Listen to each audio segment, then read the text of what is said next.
Welcome. This is Haley Perro, Outreach Director for Senator Bernie Sanders. The town meeting will be starting very soon.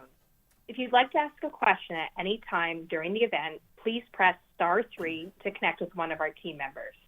We will begin in the next few minutes. Please stay on the line. Thank you. The Access Live event is in music hold.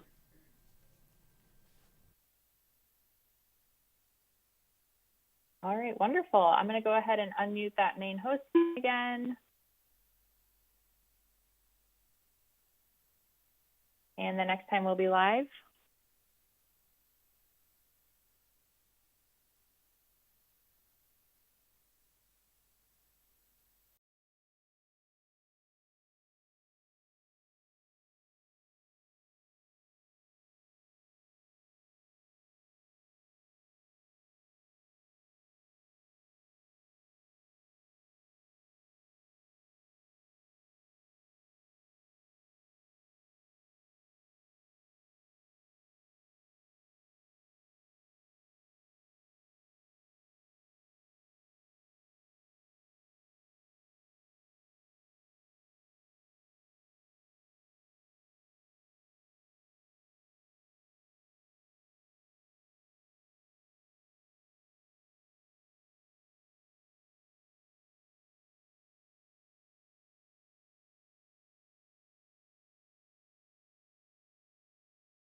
Music hold ended. Good evening and welcome to the statewide telephone town meeting with Senator Sanders, Senator Welch, and Congresswoman Ballant. My name is Haley Perro, and I am the Outreach Director for Senator Bernie Sanders. Thank you all for joining us for this event. We are glad to have you with us today to talk about the important issues now facing our country.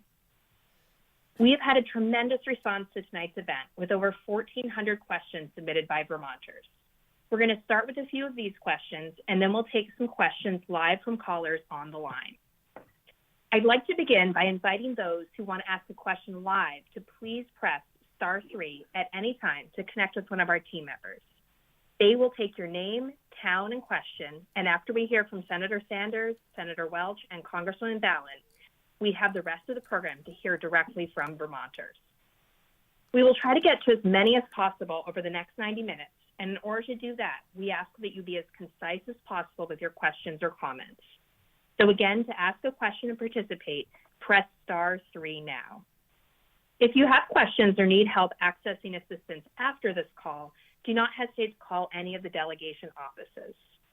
If you're having trouble solving a problem with any federal program or agency, such as getting your VA benefits or medical care, dealing with the Social Security or the IRS payment issue, or getting a passport expedited for urgent travel, our offices may be able to assist you.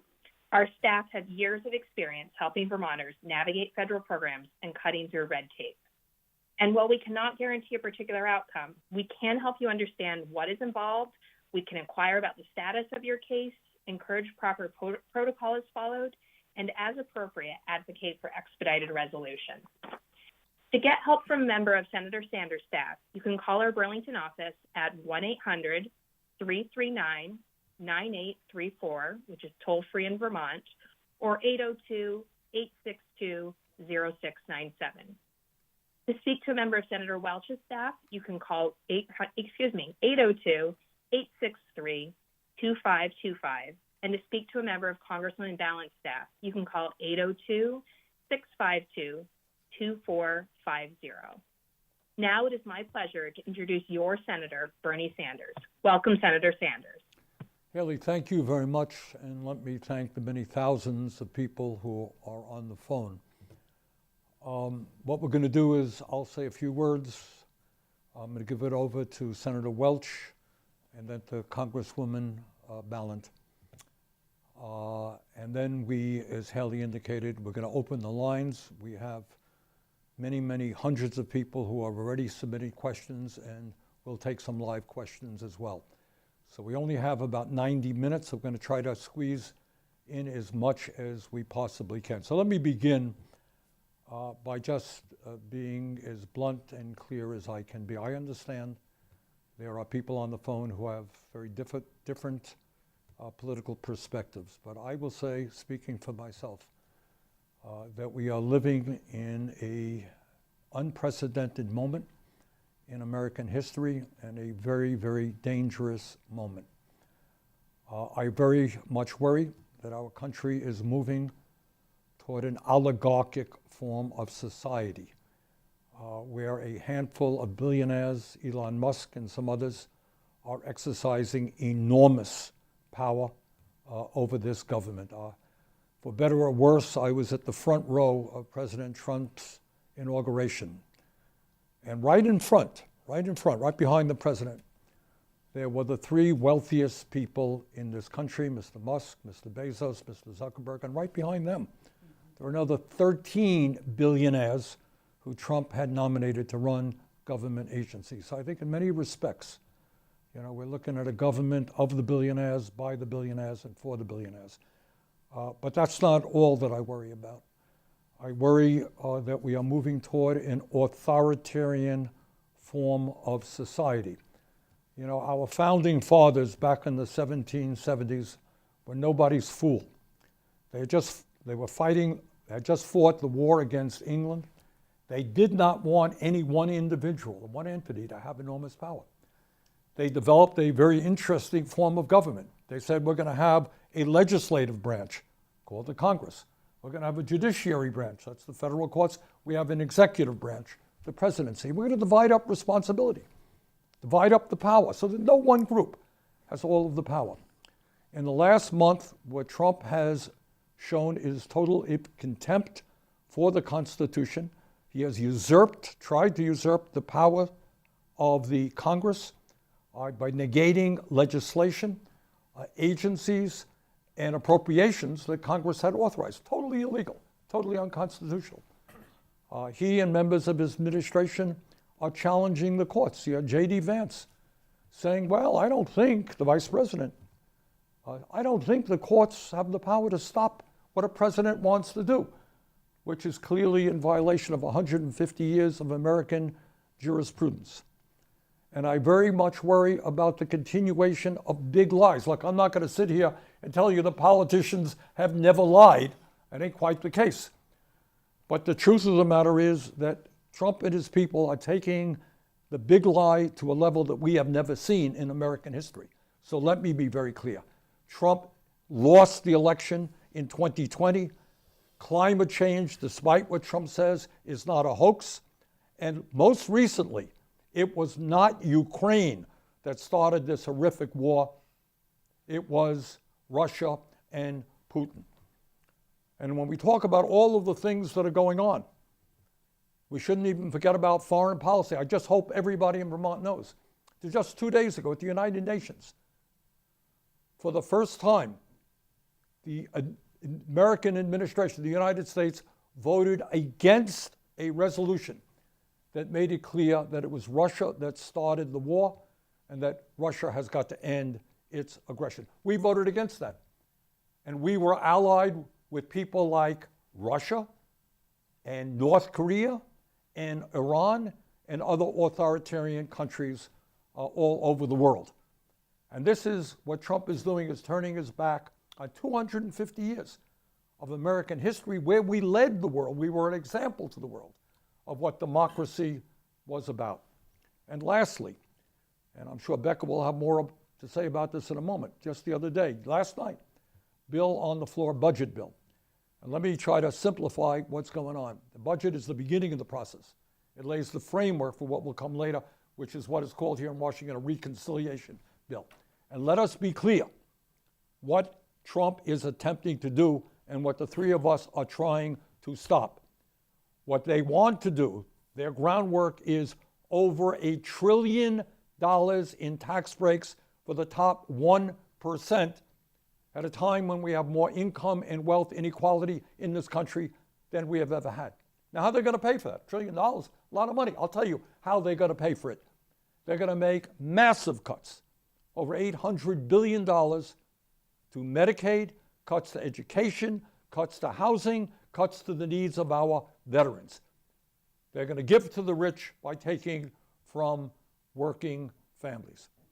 So those are the dynamics of what has been going on here in the last month. And I know we have heard, as I'm sure Peter and Becca have, just from so many of you who are concerned about what's happening. So thank you very much. I'm going to give the mic over to Senator Peter Welch. Peter? Bernie, thank you. And, you understated it. Being here is absolutely shocking. And every day we get calls and letters from people in utter dismay about what is happening to our democracy.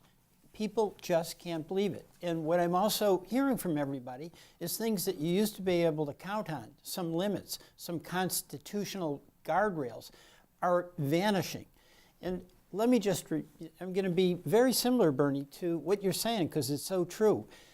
We have a president who, since he took the oath of office, has been on what I can only characterize as a lawless rampage.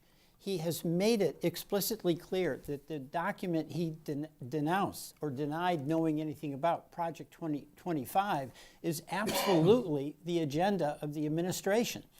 Now, the illegal things that he's doing, number one, impoundment. Nixon tried to do that. The Supreme Court rebuffed him. What Trump is doing right now is totally disregarding the appropriations decisions of the Congress. That is unconstitutional. That's got to work its way through the courts. But I'm going to tell you, it's really dismaying to me when in the United States Senate, where each of us, whether you're Republican or Democrat, has a responsibility to uphold that system of checks and balances. So no one person, particularly the executive, has excessive power, that we're exceeding that, not on the Democratic side. But we have to stand up to protect your rights by protecting your Constitution. The other thing I'm seeing that's illegal and cruel are all these emails that go out to people that are working, whether it's USAID or our Department of Agriculture. We've got, in Vermont, tremendous folks helping our farmers. They get an email in the morning. They go to bed Friday night. They go about their business. Monday morning, they think they're going to work, and there's an inbox email saying, we don't need you anymore. And it says, so cruelly, because of bad performance. And by the way, this includes people who got incredibly good performances. Also, what we're seeing is the government totally renege on contracts. We have Vermont farmers who, with the commitment of the federal government, signed a contract where if they borrowed money to do environmentally sensitive things that are going to help their farm and help our climate, they would get paid back by the federal government. They got emails saying, no, that's on hold, you're on your own. And we hear from farmers who don't know how they're going to pay the bills. Also, we have now a judiciary, the Supreme Court, that going into this told the president, not him individually, but a president, that you have immunity. And we had a person in the Judiciary Committee who had in the past said if the president said to SEAL Team 6 to assassinate a political rival. That would be okay. So what you have is such a contempt for the Constitution, such an unbridled overreach by the executive, and a Congress that has to stand up, but where we have 47 votes in the Senate and Becca in the House has a couple votes short of being able to win on a vote. But believe me, it can only get worse, because the next step will be the president getting an order from the Supreme Court and him disregarding it. And as Bernie said, J.D. Vance said, hey, let the court enforce it. They can pass an order, but they don't have to enforce it. So this is very dangerous, really about the policies. It's really bad about the cruelty by which people, everyday people, and by the way, whether you're in Vermont, which is a blue state, but or you're in Indiana, a red state, farmers there are getting the same cruel message. So there's equal infliction of pain across this. Now, the other thing that just happened is so staggering. We flipped sides. We've been supporting Ukraine. Vermonters have stood up for Ukraine in their valiant effort to withstand the invasion by Putin, killing thousands of civilians, women and children, attacking their their electrical system, trying to inflict as much pain as possible. And Trump has flipped sides, and now we're basically supporting Putin, including firing people in the Justice Department whose job it was to run down Russian disinformation. So you have total turn of upside down in what our policies have been, but also our basic decency to our fellow citizens. We don't treat farmers like this. In Vermont, you give your word, you keep your word. That's not true with this current administration.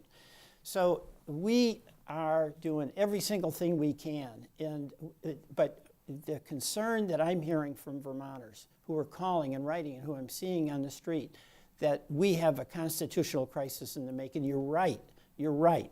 So thank you, and I'll turn it over to Becca, my wonderful colleague in the House.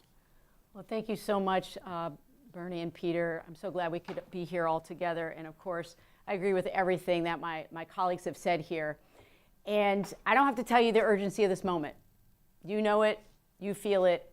We are in a time when our democracy and our Constitution are under threat. And this should be important to everyone, regardless of who you voted for. And I know there are quite a few people in Vermont who supported Donald Trump in the last election. And I know I speak for my colleagues here. It does not matter to us who you voted for. What matters to us is how Vermonters are going to survive this moment. Our North Star is always, what will we do to help you have a fair shot, regardless of who you voted for? And I think, again, regardless of party, everybody wants a government that functions. Everybody wants to know that the federal laws will hold, that the Constitution will hold. That is not particular to party. And I also want you to know we don't have to accept what's happening. And I've been so encouraged by all of the people who have shown up at rallies that we have had in front of the Treasury, in front of the Department of Education. We were saying for a while, a rally a day keeps the fascists away. We have to have our voices heard. And we're going to do our part on the inside. That is our job. We are going to do everything we can with the tools of government through legislation to protect what is rightfully ours, which is this democracy. But we also need those outside voices. So the strategy is legislate, litigate, agitate. And a lot of Vermonters have asked me, what can I do? What can I do in this moment? Because I feel overwhelmed. I feel paralyzed. A lot of Vermonters have said to me, I've stopped watching the news because it's too much for me. And I really understand that. But this is a moment when we need people to check back in. Really. Do what you can when you can. And one strategy that I've learned that has helped is to focus on an issue that is incredibly important to you in this moment. Is it the courts? Is it reproductive rights? Is it making sure that we continue our work to save this climate? What is the thing that lights you up inside? Focus your energy on that, because you can't do it all. Do what you can when you can. And when people work locally and they get reconnected to their communities and their neighbors, they don't feel alone anymore. It's critically important that you don't feel alone in this. There are millions and millions of people across the country that feel as you do in this moment. And I need you to know that we represent so many of our colleagues who see this as we do, a critical moment when the democracy is on the line, and they are going to have to get through us to tear this down. So I'm so glad you're here tonight. I'm so glad we could be here together. We're going to answer your questions as best that we can, but please, when you leave here, do what you can to get involved, because what autocrats want, what authoritarians want, is for us to feel paralyzed and despondent. But we're here for you. Becca, thank you very much. Okay, Haley, let's get the questions. Great. We will now open the event to questions. Remember, for those attending by phone who'd like to ask a question live, press *3 now. And please be sure to listen for your name so you're ready for us to turn to you so you can ask that question live. However, first, we're going to start with a few questions that were submitted by Vermonters in advance of the event. We received a question from Stefan in Brattleboro. Stefan asked, if Mr. Trump slashes Medicaid funding, what health care options will remain for a retired fixed-income senior on Medicare? Well, the most important thing is to rally the American people to make sure that he does not slash Medicaid or Medicare or Social Security. When we talk about Medicaid, I think generally speaking, people think, well, that's a program that covers poor kids, and that's certainly true. But there are 160,000 Vermonters who are enrolled in Medicaid, and it's not just children, and it's not even lower income people. 2 out of 3 people who are in a nursing home get their support from Medicaid. If you are utilizing a community health center in the state of Vermont, and 1/3 of our people do that, and 32 million people do it nationally, a significant part of their revenue comes from Medicaid. Hospitals depend upon Medicaid. Slashing Medicaid will impact us all. So the fight right now is that within a healthcare system that is already broken, that is already outrageously expensive, that is already too bureaucratic, if there were the kinds of cuts that Trump wanted for Medicaid, it would be an absolute disaster. So the immediate fight is to tell Trump and his friends, and by the way, I think we can win this fight.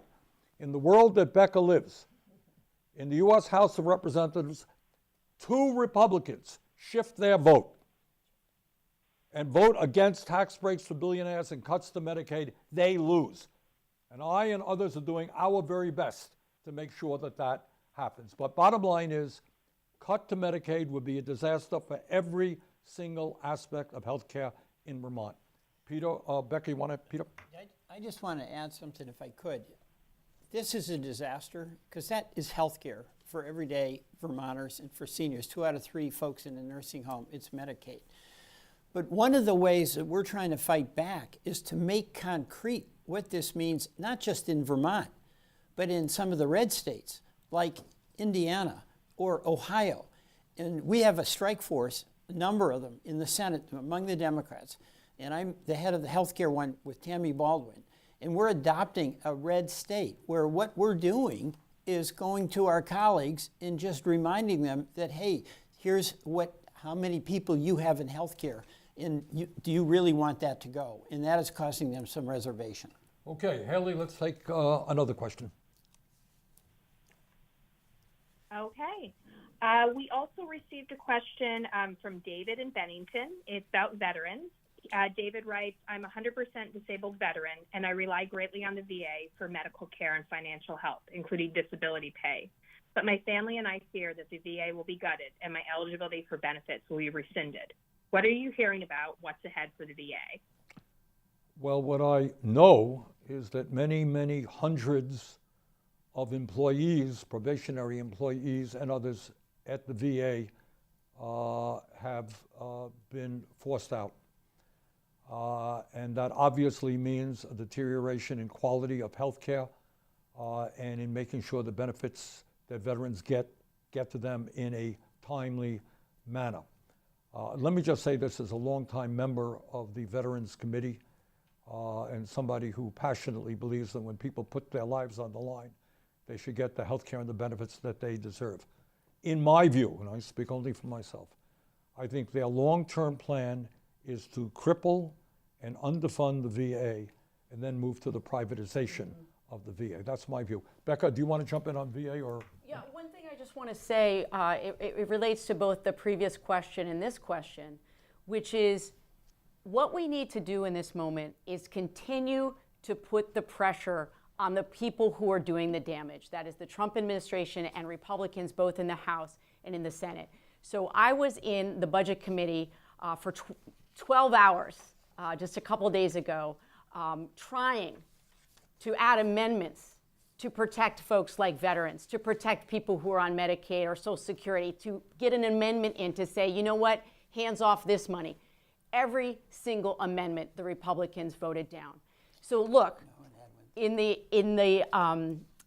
meeting that the Speaker had with the Republican conference this morning, he was instructing his members not to do any more town halls because they're going to have to be accountable. And we saw people showing up at town hall saying, you're not doing this to us. We need to keep the pressure on. Peter? No, that's right, Becca. I really appreciate what you did over there.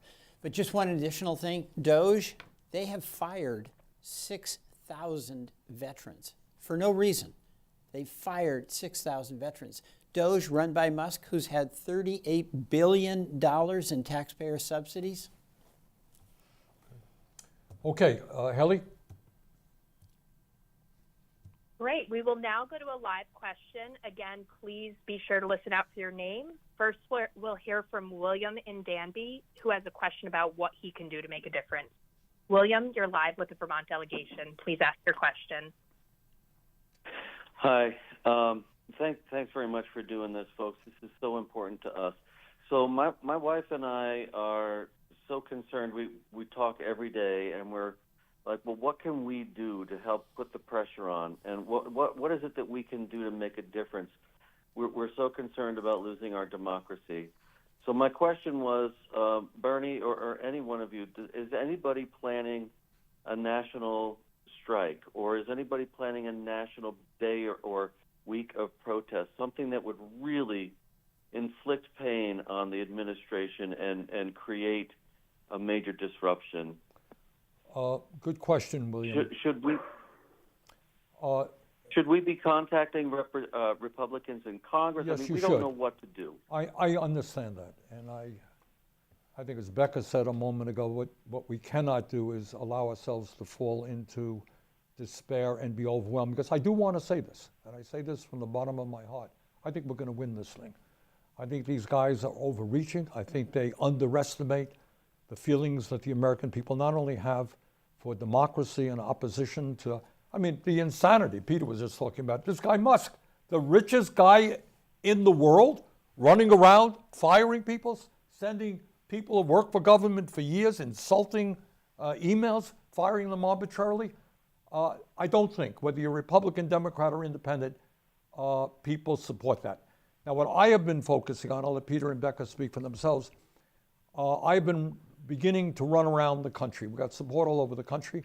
Last weekend, I was in Omaha, Nebraska, and then on to Iowa City, Iowa. I went to those two communities because they have Republican representatives in Congress who won by a very narrow margin. And I want the people in those districts to stand up and tell their representatives that they're going to be out of Congress if they vote for these tax breaks for the rich, if they support authoritarianism, etc. And I'm going to be doing that all over the country. But Peter, Becca, do you want to jump in on that one? Becca? Go Becca first. You did. I agree with what you said. So, yeah, absolutely agree with that. Thanks for putting the pressure on my Republican colleagues. They need it. A couple things. I really want to shout out a couple organizations that are doing great work right now. You can follow the work that they're doing. I'm going back to what's happening in the courts. We're actually having a lot of success in the courts. So I follow the work that Lambda is doing on behalf of the LGBTQ community. I follow the work of Democracy Docket that is doing work on behalf of voting rights across this country, and Democracy Forward and you can subscribe to newsletters and find out all the work that's happening. Organize something in your town. We have to work these muscles of public protest, because people have asked me, what are we going to do if Trump violates a federal court order or the Supreme Court? We have to take to the streets. It is our democracy. It is not Trump's democracy. It is not the MAGA democracy. It is all of ours. And so the last thing I would say is we have to educate ourselves. So I've been reading a lot about authoritarianism, how it works and operates. Two of the books I've been reading, On Tyranny by Timothy Snyder and Twilight of Democracy by Anne Applebaum. You can also listen to them on Audible or check them out at the library. We have to know what we're dealing with and be clear-eyed about what's happening in this moment, but don't lose hope. Okay, Haley? Great. Next up, we have Jeff from Rutland. Jeff has some questions about cost of living. Jeff, you're live on the line with the delegation. Hi, thank you very much. My question is about what's to be done about healthcare as it's gone so off the rails that is now jeopardizing our property taxes because of the the education fund and the teachers' health spend and all of the state employees' health spend, when we're seeing crimes play out, consumer crimes play out in the marketplace, pharmacy closures across the entire state, access is waning to a dire level. Nothing has happened. These issues have been pointed out for the last decade, and little has happened to have any effect. Okay, Jeff, I'm going to give it over to Peter Welch. Well, you're so right. I mean, all the things that people really need, like housing, like affordable health care, like child care, they were not mentioned in the inaugural address by Trump. Not a word about that. And the biggest threat to health care in access to health care is the cost of health care. If we want to have Doge, if we want to look at where the money is, what are we doing about the cost of prescription drugs, where we in this country pay 3, 4, 5, 6 times what you pay for that same drug in Europe? Why is it that with Medicare Advantage, United Healthcare is ripping off the taxpayer of billions of dollars by requiring nurses and doctors to overdiagnose people so they can boost the income that they get, and then when a person does get sick, they dump them? So, the fact is we've got a rigged system in healthcare where some of these private actors are able to just charge whatever they want. And that is then a huge burden on you as an individual, on a taxpayer, and on our employers, frankly, who in Vermont especially want to have good health care for their folks. So that should be the agenda, not firing people who are working in veterans health care. Okay, Becca? So I really appreciate the question. I know that a lot of Vermonters are really struggling financially, and I want to just bring it back to something that Senator Sanders said at the top of this event, which is you have a party that is hell-bent on giving the wealthiest in this country another tax cut, giving people who don't need a break another tax cut. And they're going to do it by driving up costs for everybody else. We cannot take the eye off the ball. You follow the money. Who's getting it?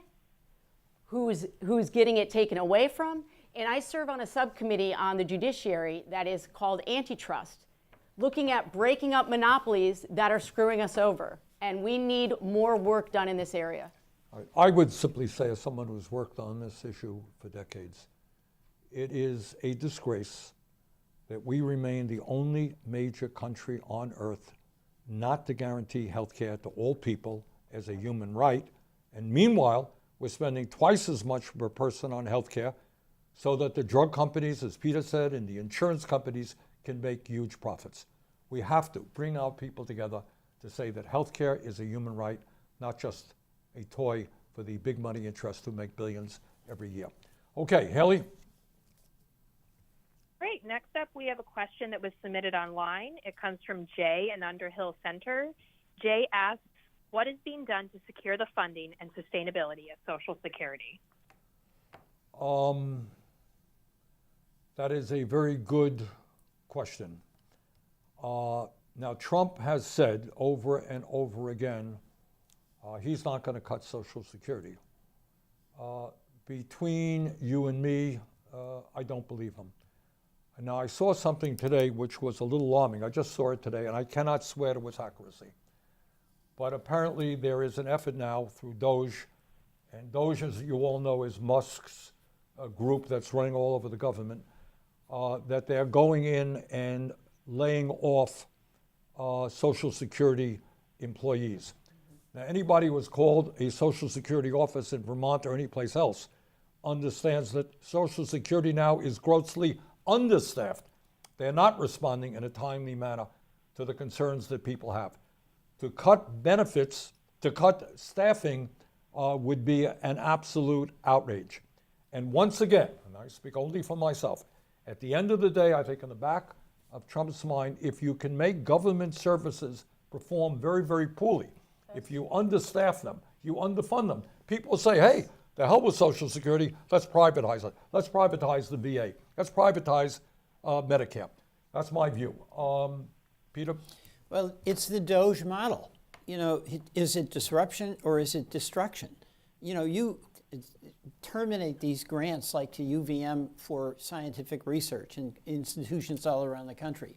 Or you fire people like at the Department of Agriculture in Vermont, rural development, and then they're gone.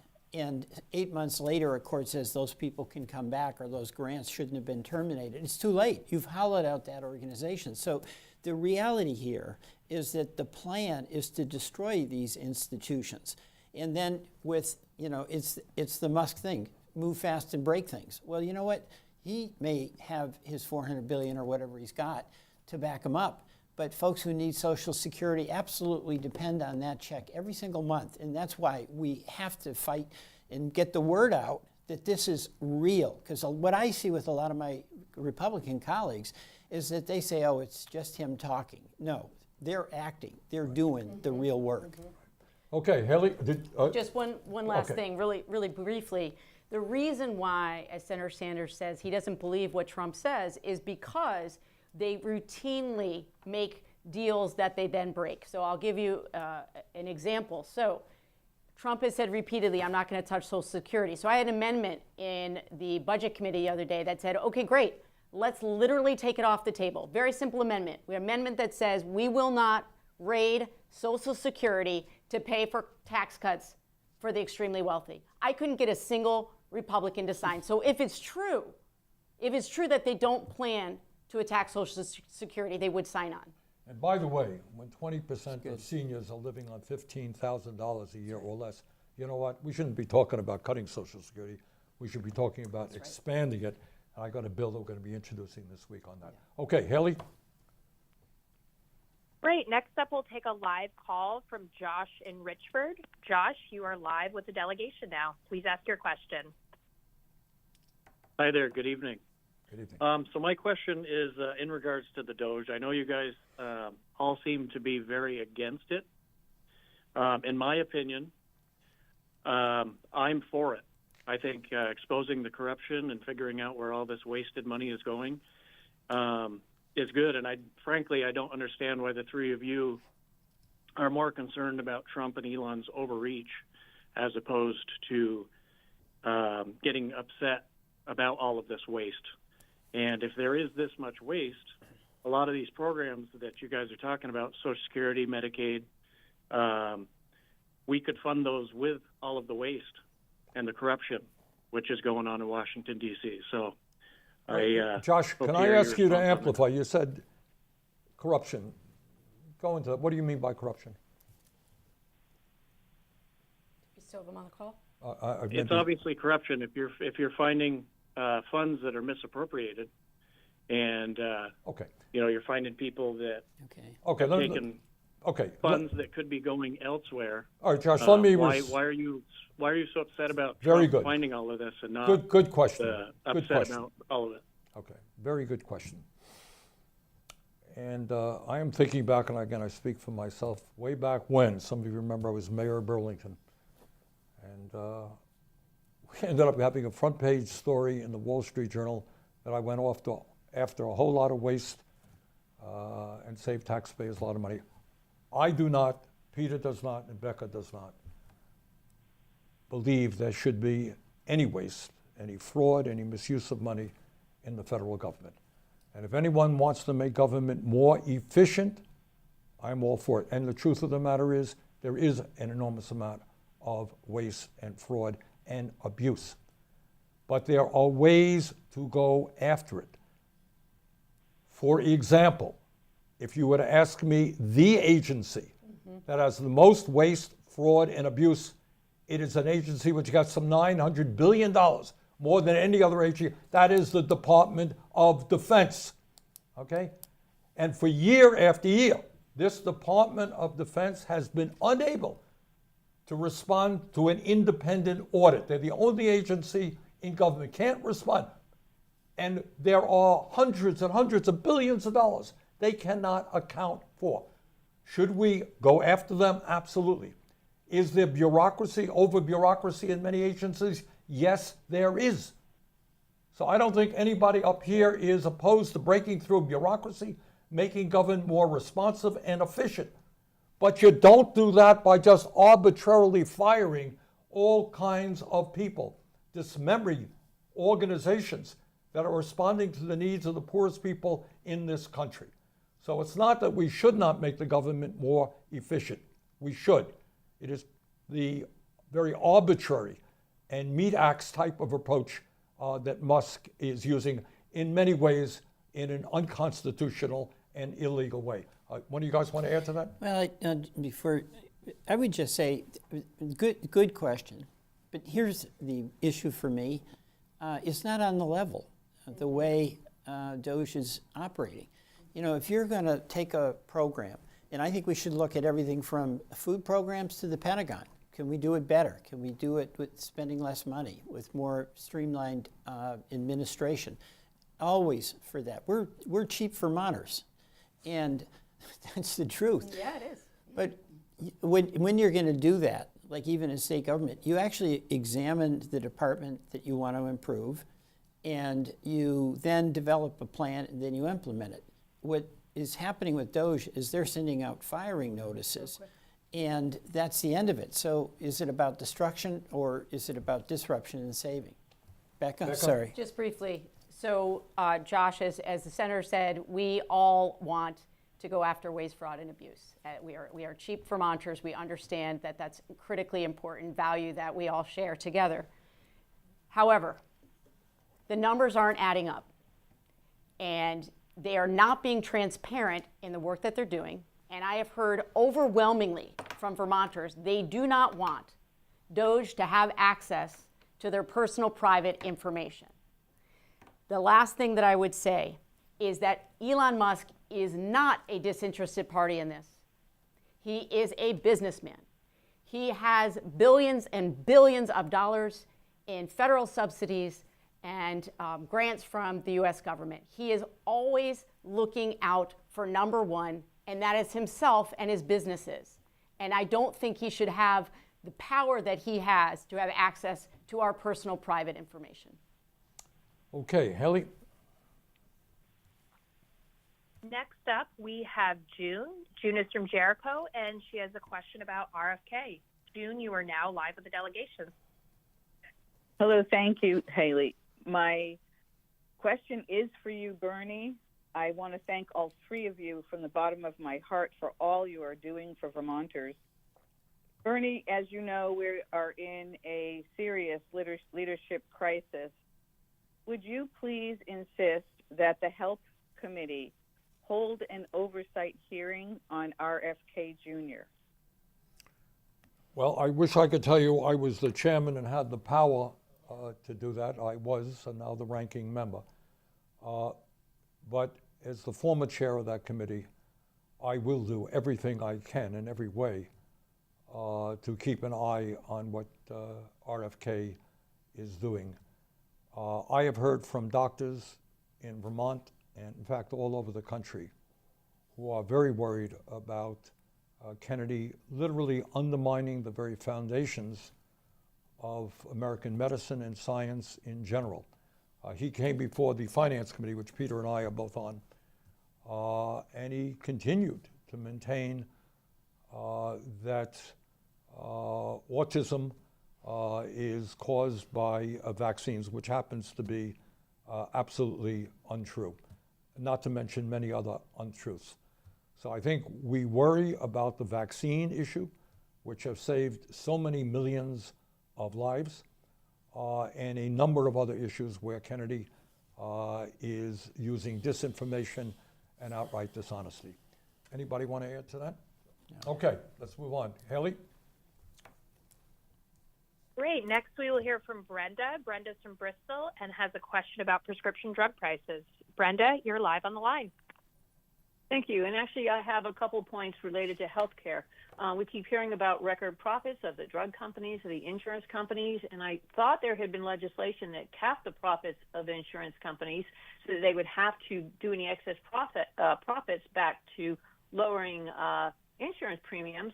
But we keep seeing these that there isn't any caps, and that and I don't understand why we can't negotiate the drug prices just like Europe and Canada and so forth. And you've already alluded to the fact that the Republicans keep voting this down, but it's clearly something of issue for Americans regardless of the state they're in. And I'm not sure I understand why we can't get that message across to force those Republicans to do the right thing, even if it means putting up billboards in those states with just the very facts you just presented, so that we can talk directly to people, and then they can hold their own delegations accountable, so that we can actually work across the aisle for some bipartisan legislation. And I know, Peter, you've done so much already on the bipartisan stuff behind the scene, and I really appreciate that.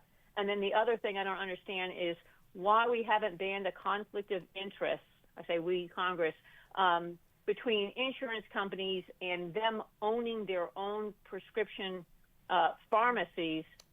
And in many cases, I know with Cigna, you had to pay more if you got your prescriptions from another company than their own drug company. Okay, Brenda, let me if just. I went to Walgreens. Okay. Yes, go ahead. Thank you. Let me just Thank briefly respond. We have, over the last couple of years, made some progress. If you're on Medicare, you're not going to pay more than $35 a month for insulin. I work very hard in putting a cap on the cost of asthma inhalers. Some of the largest manufacturers of asthma inhaler reduced their prices to $35.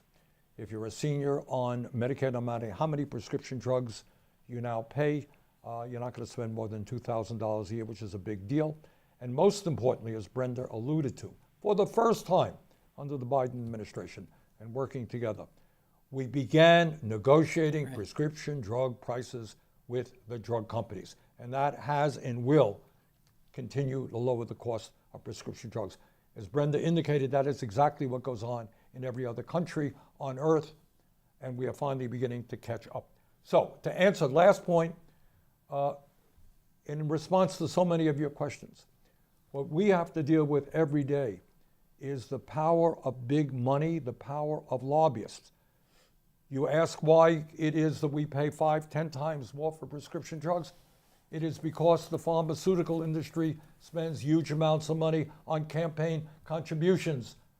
We have a broken campaign finance system that allows billionaires to buy elections, and that's what large corporations can do as well. So that is, when we talk about transforming America to make it a real democracy, tackling this broken, corrupt campaign finance system so that drug companies cannot buy and sell politicians is at the top of my list. Becca, Peter? Peter, do you want to say anything about PBMs? Peter? I know. Well, it's on the money, and all of us here have been working hard and finally got some success with prescription drug price negotiation, and it's an outrage that your government doesn't defend you as a consumer from price gouging. But the PBMs, we had a bipartisan agreement at the end of last year on a budget deal. We had to keep the lights on in government. It included, for the first time, a reform of the pharmacy benefit manager ripoff. Republicans and Democrats supported that. Trump, at the behest of Elon Musk, called up Mike Johnson, the speaker, and said, you got to kill that deal. We don't want it. So we had, the first time, PBMs, Musk killed it. And that is outrageous. Becca?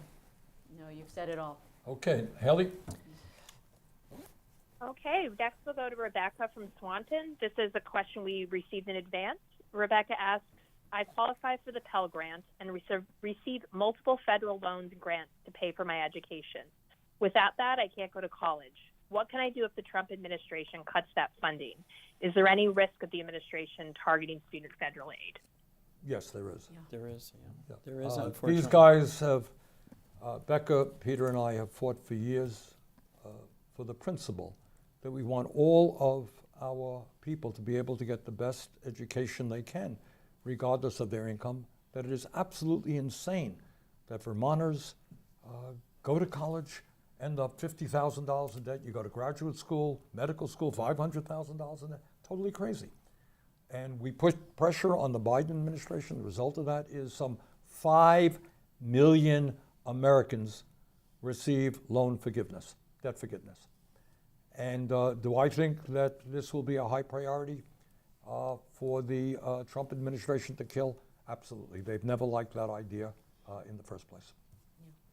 If I could, just to go back to something, I think as part of all of these questions essentially that are being asked tonight, I know from the calls that we've received in my office, and I'm sure you have as well, is that folks are just now starting to really understand what it means when we do not have the House, the Senate, or the White House. So a caller asked earlier, would Senator Sanders hold a hearing to hold RFK accountable? Currently, we're not able to hold those hearings. We're not able to call members of the administration accountable, before a committee, because we are not in charge. And it is maddening whenever I have this conversation with a Vermonter, but that's what it means. We can hold shadow hearings, which we will do, but we don't have the authority to move our legislation through a committee or through the floor, or to bring members of the administration to us to answer questions. And that's why it's so important that we're focused on what's going to happen in 2026. Haley? That's good. Great. I also want to remind folks, if you are on the phone and like to ask a question live, please press *3, and we'll get to you as soon as we can. Next up, we will take a call from Louise in Tunbridge. Louise has a question about visas. Louise, you are live with the delegation.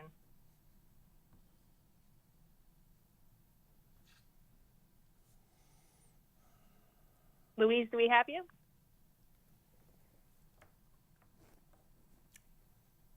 Okay, Haley, move on to another one. Okay, will do. Let's see. We have a call from Shelley. She is in Newfane, and Shelley has a question about education. Shelley, you are live with the delegation.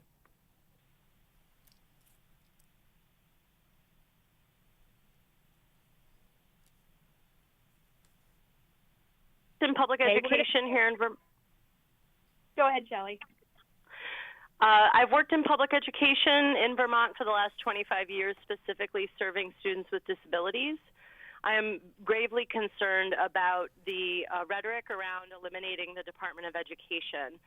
I'm wondering what the plan is for the time when Title I and or IDEA funding is targeted for reduction by this administration, and is there anything that we can do?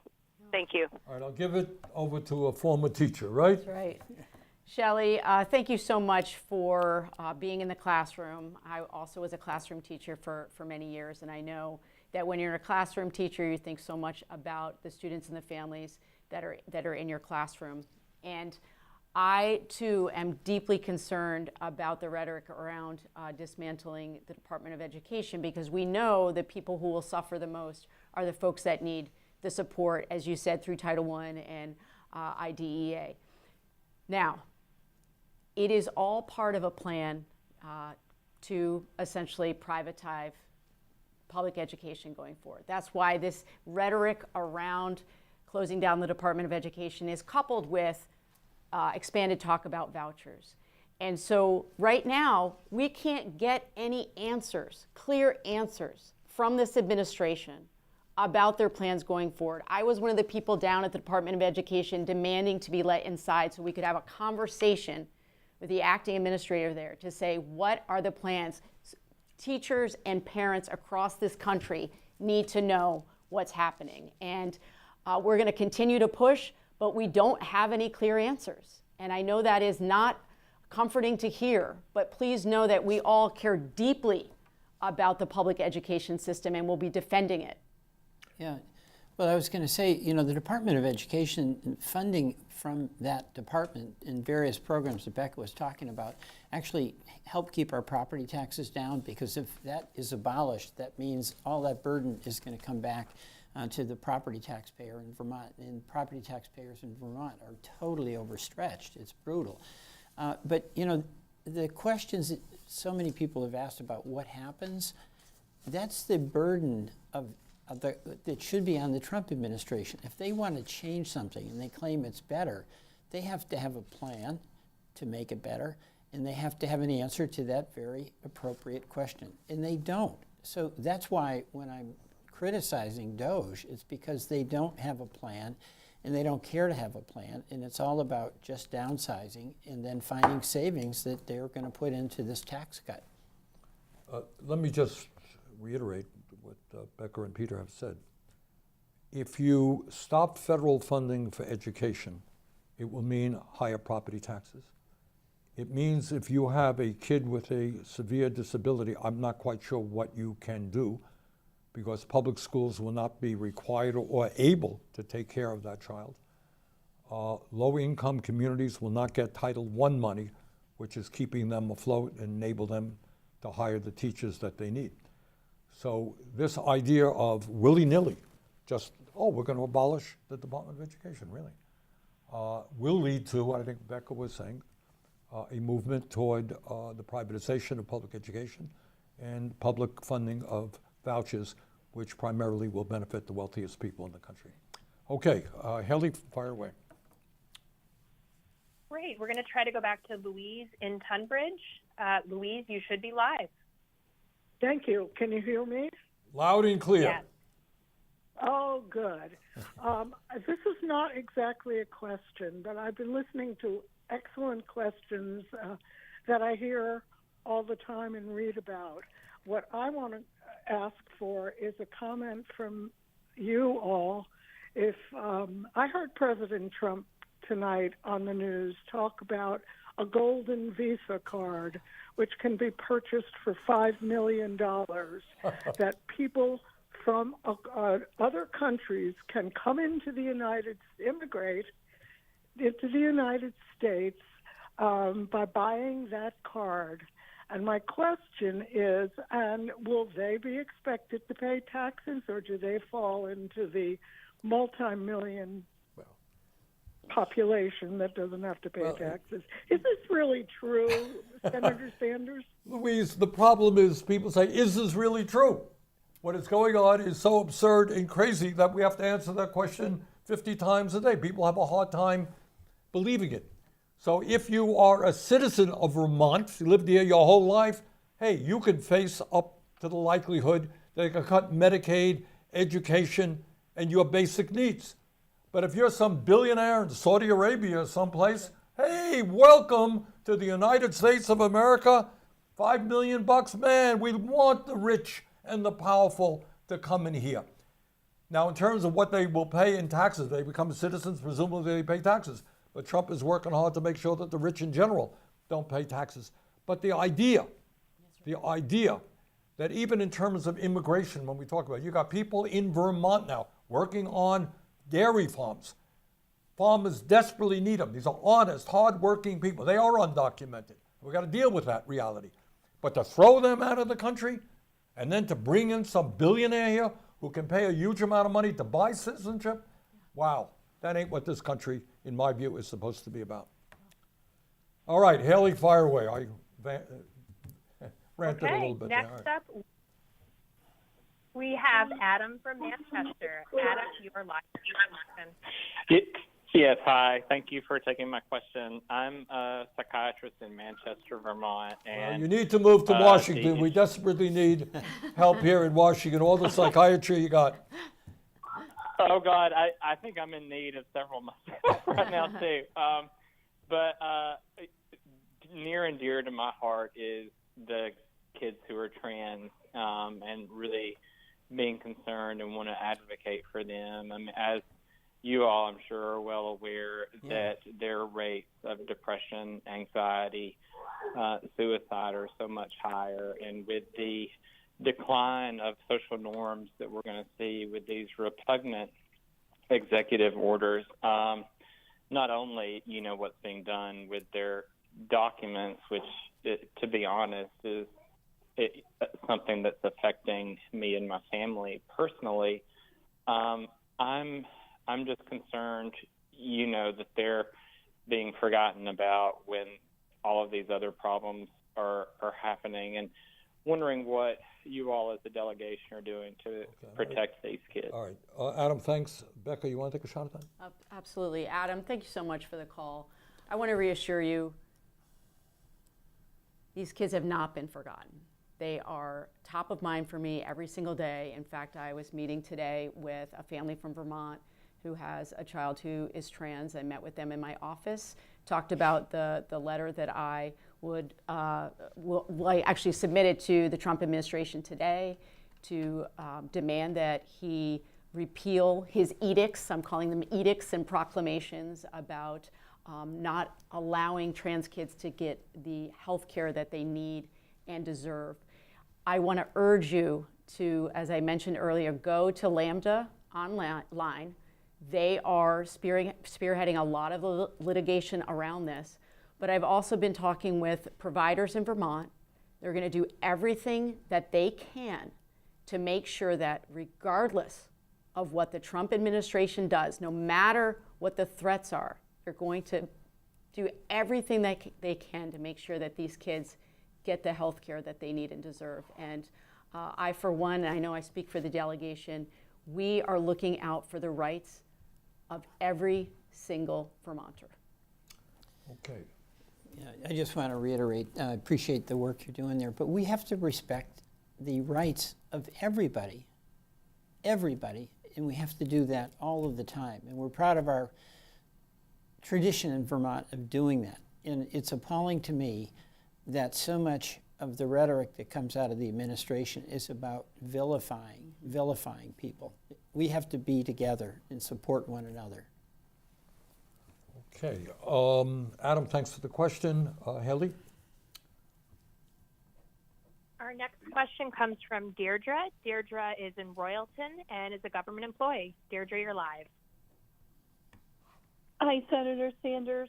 A lot of the things that you have been talking about tonight, I have personally seen, and it's very important to us who work at the VA to serve the VA mission and to serve our veterans, and I know that's very important to you too. I would like to know what we can do as government employees to save our jobs.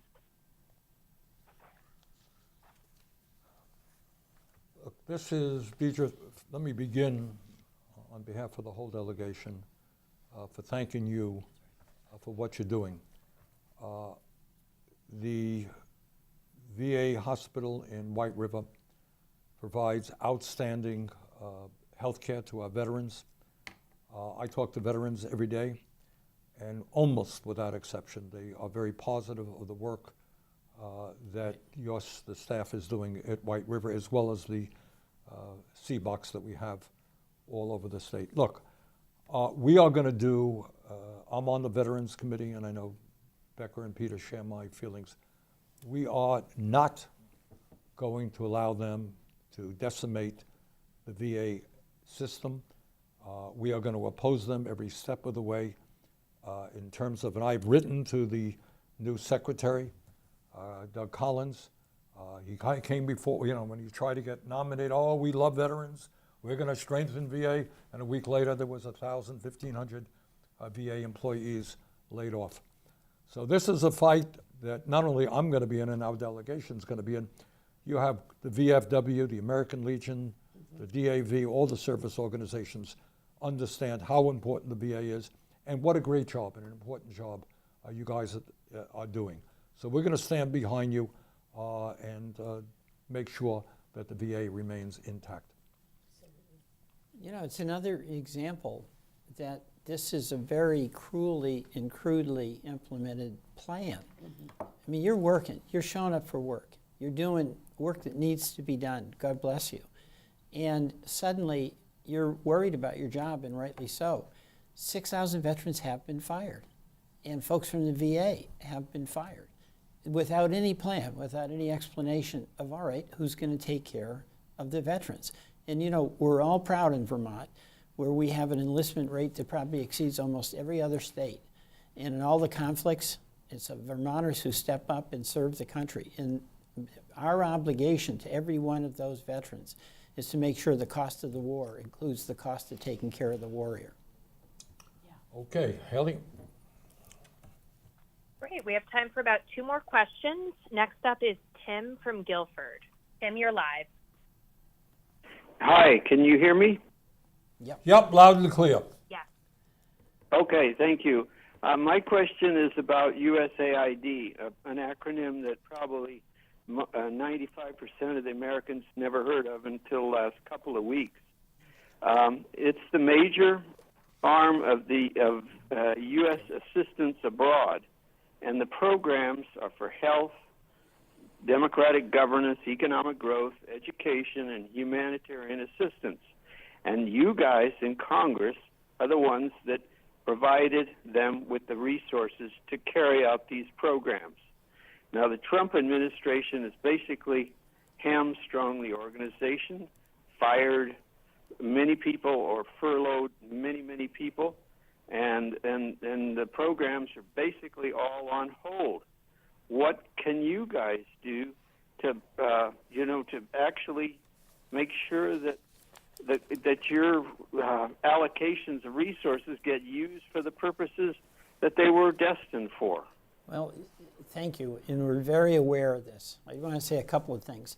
Number one, I believe what the president did is unconstitutional. These were specific appropriations made by Congress, and we don't have the power, especially in a minority, to change Trump's mind. And he's gleeful about all the damage that he's done with USAID. Second, I want to defend USAID and say why it's so important. A lot of folks think it's 20 or 30% of our budget. It's less than 1% of our budget. And it's the soft power where we've got folks who are delivering medicine, delivering food, educating young women in countries where they don't have an opportunity to go to school. It's the soft power that allows us to get the goodwill so we don't have to use hard power. Places where we're leaving now because of this order, China's moving right in. That's what's happening. So it's been really damaging in Vermont because we have such a tradition and so many companies, SIT down your way, that does such great work, right, Becca? And folks got those notices. And the one thing, the cruelty part of this, we've got places where we have medicine on the dock, we've got food in the warehouse, and the shutdown means that can't be delivered outside the door to folks who are hungry and folks who are sick. Yeah, and I would just want to say, hi, Tim. I recognize your voice. Thank you for calling in. I just want to reiterate what Senator Welch said. Look, we have to make sure we're investing in the 3 Ds, defense, diplomacy, and development. And the development part is less than 1%. This is critically important work, not just to alleviate suffering around the globe, but to help keep us more secure. Well, I don't know. I think I speak for most Vermonters and most Americans who have a sense of pride that they know that their support is keeping some of the poorest children in the world alive. We have, over the years, gone a long way to help people abroad in Africa and elsewhere deal with HIV and other epidemics. What are we as a country? Yeah. I mean, do we take pride in saying that somebody can, for $5 million, buy citizenship, and then we cut back the kind of aid that we give to the most desperate people in the world? And what Peter was saying, Becca was saying, is You know, we gain support around the world, not just because we have the most powerful military. You gain support because people say, thank you, America, for understanding that we're poor and we're struggling. And thank you for helping us with this pandemic. And thank you for helping us feed our hungry children. We are pro-Americans. We love you. We appreciate you. That's right. All right? Do that away. You know what happens? The next day, China, Russia will be there in 5 minutes, filling that vacuum. So this is not only the moral and right thing to do as the richest country on earth. Peter indicated it's less than 1% of our budget.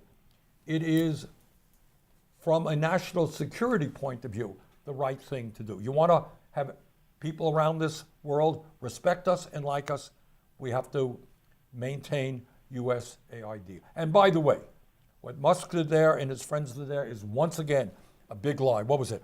We're spending tens of millions of dollars on condoms for Gaza, right? Right. That's right. Total, absolute lie, which almost takes us to another issue, is that so much of what we are hearing here are lies and lies and lies. Are there problems with the federal government? You bet there are. Is there waste? You bet there is. But don't believe everything that Elon Musk tells you. Right. Ellie? Great. We will now go to Jerry. Jerry is in Charlotte. Jerry, you're live.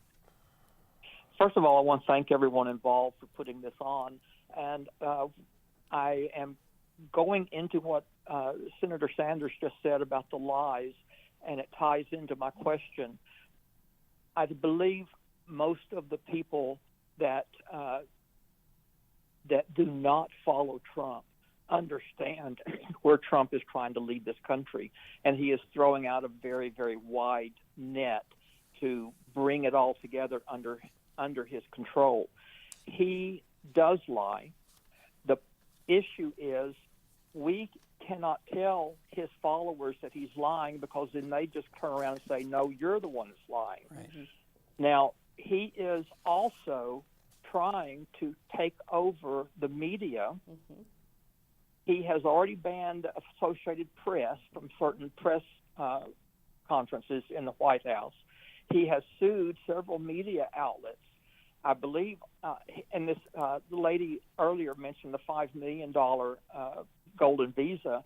He even said those would be available to Russian oligarchs. Everything is tying together to bring us back to where he wants his thumb on everything. How can we combat the lies and him working towards controlling the media, because we keep bumping into freedom of the press and freedom of free speech? Well, Ken, you ask a very profound question, and unfortunately, it is a question that until very recently has never been asked before. Again, you know, politicians lie, they distort reality, it's nothing new. But the level of the big lie we have never seen before. And what you have right now, I'll give you, Peter mentioned this earlier on when we were talking about healthcare at the beginning of the program, and Peter mentioned that we had worked on for months, and I was chairman of the committee, what was called a continuing resolution with a fund of the government, which included a lot of public health stuff. Right now, community health centers of Vermont are really struggling. We increased funding for them in that continuing resolution. Peter mentioned the PBM, beginning to move forward aggressively to lower the cost of prescription drugs in that bill. And literally on the day, or a day before that bill was going to be voted on in the House, Musk comes along, he sends out dozens and dozens of emails to Twitter, which he owns, and he lies, and he lies. He says, tell your member of Congress not to vote for this bill. It's going to increase their salaries by 43%. That's right. My God, 43% increase. How outrageous. Total, absolute, complete lie. What was it, a 4% increase, 3% increase? Well, it's just It a was COLA. a zero. The COLA. Meanwhile, Congress hasn't gotten a raise in, 17, 15 years, whatever. A total lie. Yeah. So the difficulty is, and the COLA raises, this is tough stuff, is that if Elon Musk said that the moon is made out of cheese and sent it out to hundreds of millions of people on Twitter and said it over and over again, 20% of the population would believe that the moon is made out of cheese. So how do you confront them? We do the best that we can.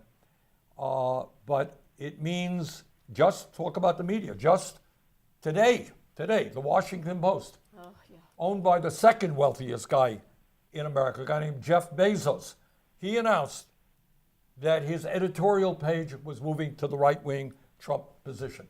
Got rid of the guy who was the editorial page editor. So this is a very serious business. Trump has sued ABC, sued CBS, sued Meta, sued the Des Moines Register, small paper in Iowa, because he didn't like the poll results that came out of it. So this is just another step that he is taking us to authoritarianism. But combating the big lie is a very, very difficult and challenging issue, and and we're open to any ideas that people may have on that one. Haley? Great, we have time for one last question. It comes from Bonnie in Morrisville. Bonnie, you're live. Oh, thank you so much. I was watching the news and I saw there was a vote last night, and of course the Republicans passed the bill, and it takes like 880, I think it said $1 trillion from Medicaid and a bunch of others. Yeah. And I guess I've read a lot about how Medicaid is tied to Medicare and that whole system, and I'm concerned because I've worked in public education for 30 years, and I'm concerned about how this is going to impact the kids, the senior citizens, of which I'm one. I'm almost 73. And I'm just wondering, where do we go? What do we do to stand up and say no? Becca was on the floor of the House yesterday. I'll let her talk about it. I sure was. I was on the floor of the House, and every single Democrat voted against that horrific bill. As you said, it will cut $880 billion from Medicaid. It would also cut about $230 billion from food assistance programs. And this is all, I don't know if you were on the call earlier, but this is all to claw money together to give billionaires another unneeded tax break. So what we have to do is continue to put pressure on every single Republican they're showing contempt for their own voters. And so what we've been doing is finding out the details of every single Republican member of Congress and their districts and how many of their voters are on Medicaid in their districts. And we've been bringing it up in committee, and we've been bringing it up on the floor. And this is what we have to do. We need to not let them get away with what is happening, because they believe nobody is going to hold them accountable because of what Bernie was just talking about, the big lie.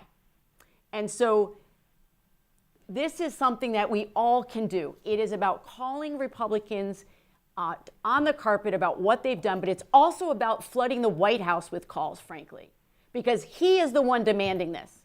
He is the one that said, I need a big, beautiful bill so I can offer a tax cut. And the only way to pay for it is on the backs of all of you.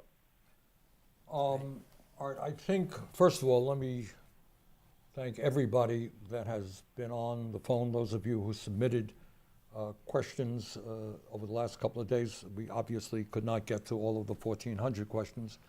And those of you who called in tonight, what I'd like to do now is have Peter Becker and myself make some brief response. Becca, do you want to say a few words? Yeah, so I know that this has been a challenging time for everyone, for us, but also for all of you. We hear it on the phone calls that we get to our office and all the people who stop in to see us. And one of the things that's getting me through this moment right now is that we have to look at other movements of people that have made great change, from the civil rights movement to the Black Lives Matter movement to the labor movement and the fight for civil rights. We have the ability in this moment to change the direction. And we're going to be doing our part here in DC, and we know all of you Vermonters are going to be doing your part on the outside. The fight of all of these movements was not easy. And it took a lot of courage to stand up to the forces. And that's what's going to take for all of us to reach deep inside of us and show that kind of courage and bravery. Because democracy requires the best of all of us. And we can do this, but we have to support each other in this moment and not disconnect from each other. It's critically important.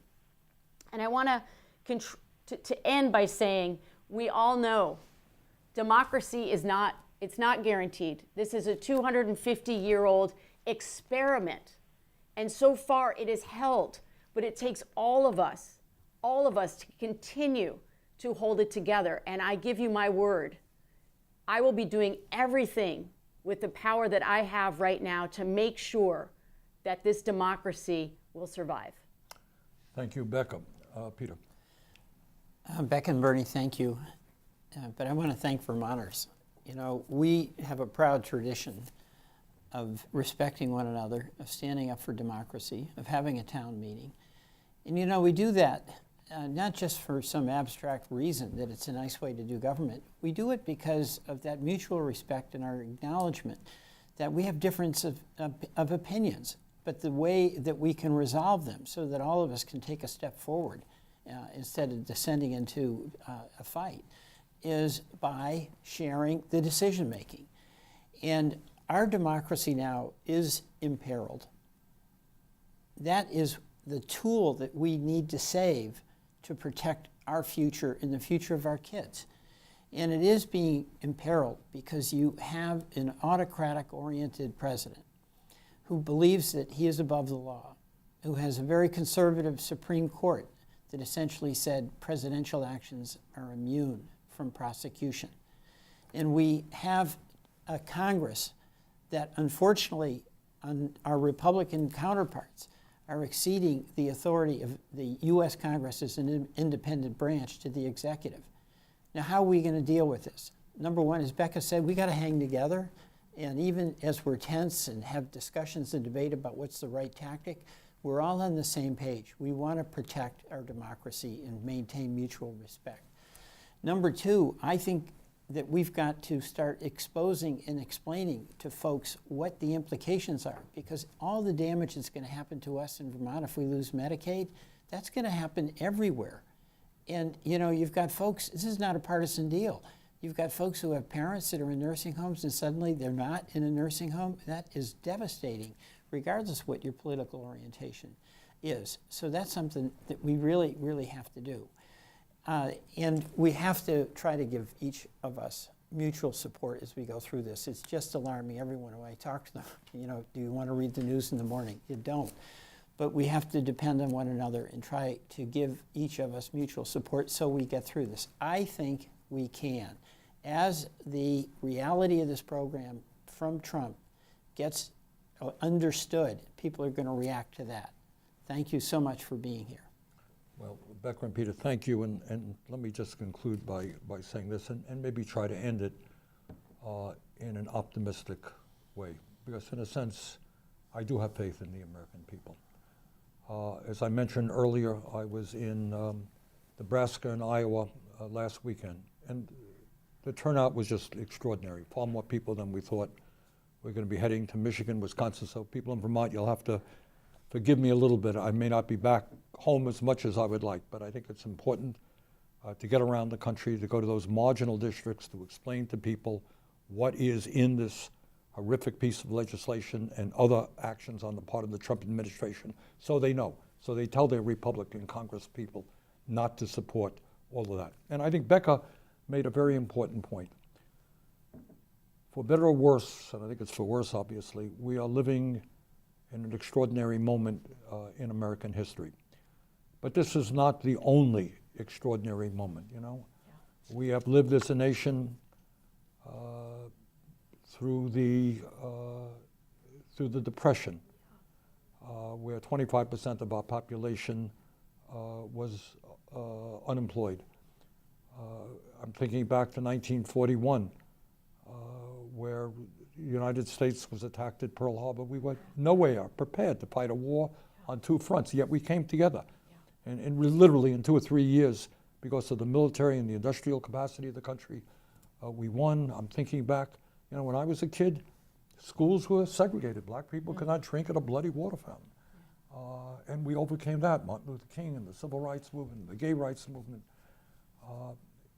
This country, you know, workers struggling to form unions, getting killed, beaten up, but they were able to do it. They did it. So all that I'm saying right now is it is, to me, interesting that the Speaker of the House is now telling his Republican colleagues, don't hold town meetings. That's right. It says it all, doesn't it? Yeah, that does tell it all. They don't want to face the people of this country. And by the way, it's not just progressives and such as Democrats. There are conservative Republicans who say, yeah, we disagree. Let's argue it out. You know, you disagree with me, fine. I'll vote against you. But you don't undermine the Constitution of the United States. You don't forsake our allies all over the world and side with authoritarian governments. That's not being a conservative. That's being an authoritarian. So I am not unoptimistic that we can turn this thing around. These guys have a lot of wealth, they have a lot of power, but they are not speaking for the American people, in my view. And the more we can get the word out, the quicker we're going to turn this about. So once again, to all the folks in Vermont, thank you so much for joining us tonight, and we will see you soon. Take care, everybody. Thank you so much. Thank you very much.